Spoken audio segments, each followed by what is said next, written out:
Welcome, everybody. Today we're going to be exploring the major themes of AG history, mission, and governments. I only have 5 minutes, so I'm going to jump right into it. My name is Bob Willix.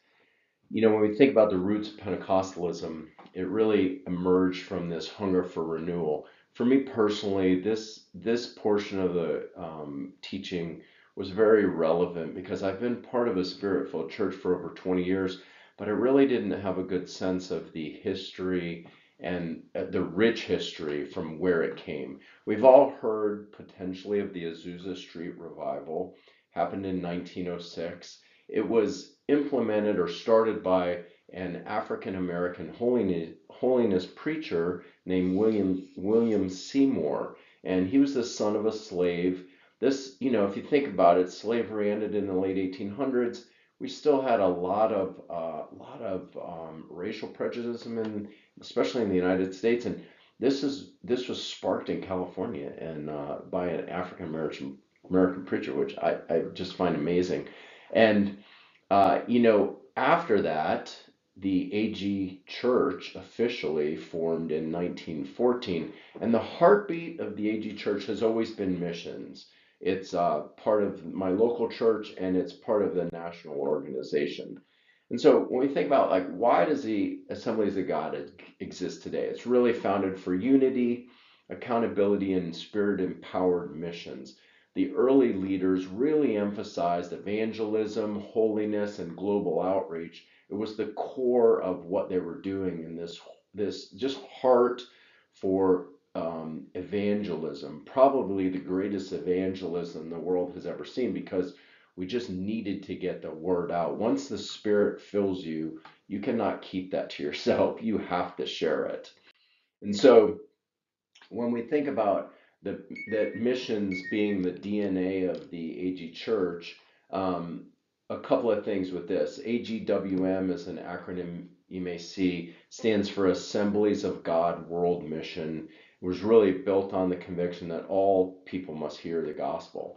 And when we think about that, there are currently around 2,000 to 2,100 unengaged, unreached people groups. These are people who have never heard the gospel, ethnic, linguistic groups with no access to gospel, no churches, no believers, and no missionaries in those organizations or areas.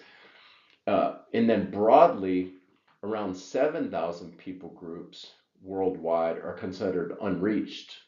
So about 40% of the world's population is considered unreached. That means almost three, depending on the latest figures, 3.2 billion people have little or no access to the church, the gospel, um, or people who know it. So several organizations have kind of spurred out of this DNA of missions. One is Live Dead. It was founded in 2011 by Dick Brogden. And the purpose of this was to plant churches among unreached and unengaged people groups, and that has been wildly successful. Speed the Light, you may have heard of. I didn't realize that it had been around since 1944, and its purpose is to provide transportation, communication, and compassion equipment for Assemblies of God missionaries, a much needed piece of being a missionary. And then Chi Alpha, and certainly this weren't all the organizations, but with the time we have. And Chi Alpha was founded in 1953, and people kind of recognize this as being on campuses. And really, that was the purpose, was to reconcile students to Christ, equip them to follow Jesus, and train them to be spirit-empowered leaders to influence the campus, the marketplace, and the world. And then obviously, unreached people groups remain a priority in the AG Church. So when we think about governance and healthy church leadership, there's a lot around this. It's one of the reasons I joined AG so many years ago, because there are bylaws that ensure accountability and clarity. The pastor can't simply just do whatever they want. AG recognizes that the head of the church is Jesus, end of discussion. And then we have boards and we have elders and deacons to help empower the pastor and see their vision through. And so healthy governance really protects the mission, the people, and the integrity of the organization. And when it comes to practical pastoral leadership, it's all about balancing this leadership and management. Avoid being overled or overmanaged. And there's great examples for this that we can go into.